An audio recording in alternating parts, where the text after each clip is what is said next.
Brian, it's great to meet you. I'm David Cohen. I'm the founder and CEO of TechStars, which is a mentorship-driven startup accelerator. I'm also an angel investor. I've made about 350 investments in internet startups. So excited to talk to you Hey, today and great great to to meet meet you you. as well. Thanks for your time. I'm Brian Brackeen, CEO of Kairos. We're a facial recognition company based in Miami, Florida. We focus specifically in the enterprise space as opposed to the government space.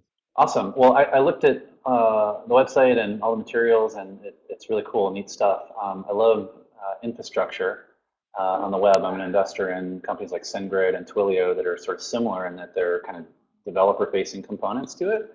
So I noticed that that was sort of in some of the materials you sent around, this kind of platform that people could build facial recognition on top of. But I also noticed you had a product that was really this time clock, which was one application of that platform. And so I'm curious, how you're positioning it to the consumer market versus the developer market, because when I look at the website, it's really just all about that time clock. And it felt like maybe the positioning there to developers needed to be different and differentiated from the sort of first application that you built. So I'd just like to hear a little bit about how you're thinking Actually, yeah, about good that. question. We're actually kind of mid-pivot right now, which is kind of why you see some of those different messaging. So initially, our first product was Kairos Time Clock, which uses facial recognition for biometric identity for punching and punching out for the day. We actually had to use a bunch of different facial recognition APIs, and we learned a lot about the process, how it works, how difficult it was, some of the things in the pitfalls. And so along the way, we realized we could make this a lot easier for developers. We could make this a lot easier for folks like us that wanted to use facial recognition in their applications, but didn't have the time, resources, or pay the high cost in some cases because of buying such a small scale to be able to make it affordable. So our next product is the API. It actually is just coming out now. It allows, it's kind of like Twilio, as you mentioned, but for facial recognition. We aggregate multiple facial recognition APIs and make them available at scale to any developer anywhere. Okay, and so will you have a separate brand for that? Or if you think about Twilio as the example, so I've been, following the company as an angel since the beginning, and it's very much about that platform in terms of their branding, and then they have like a showcase of other applications. So is the idea that you'll take the existing time clock application and just make that one example application on the existing site, or we have two different brands that you're trying to promote? It'll probably be the latter.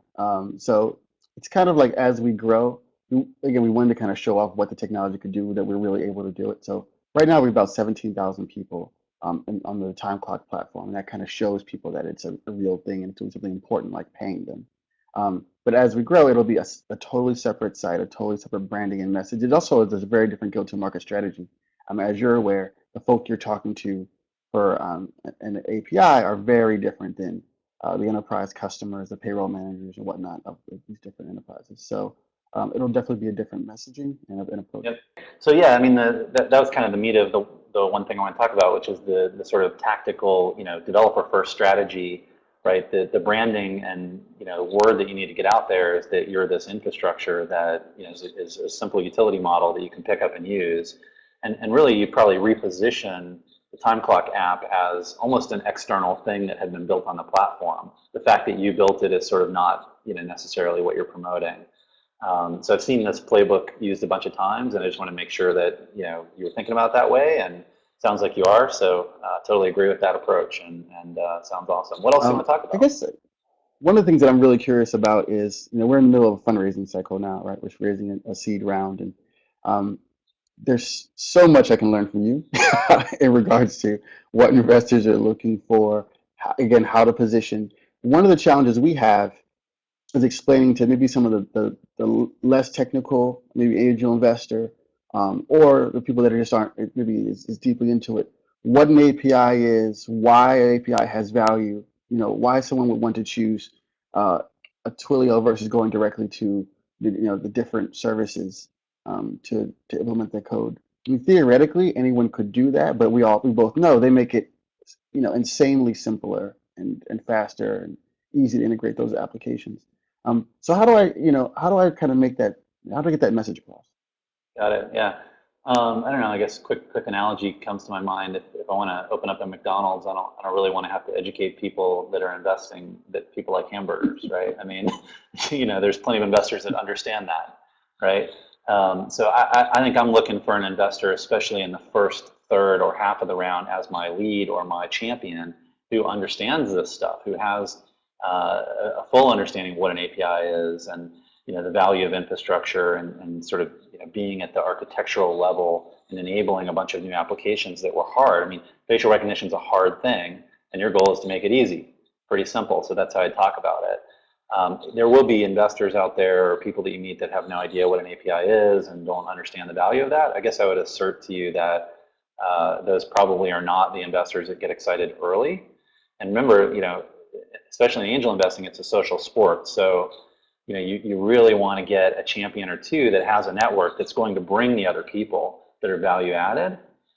So when you talk to me about this, I instantly understand it. I've done, full contact, right? I've done Twilio, I've done SendGrid. It's the same kind of infrastructure. Take a thing that's hard on the internet and make it easy.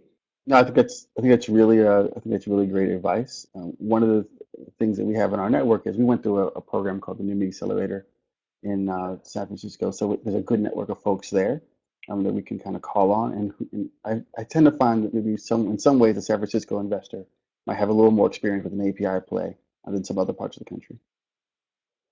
Could be. I mean, I think, there's investors who understand that everywhere, but of course there's tons of scale in the Valley in general. So yeah, I mean, best of luck with that approach, and let me know if I can be helpful in any other way. Reach out by email anytime. It's great chatting.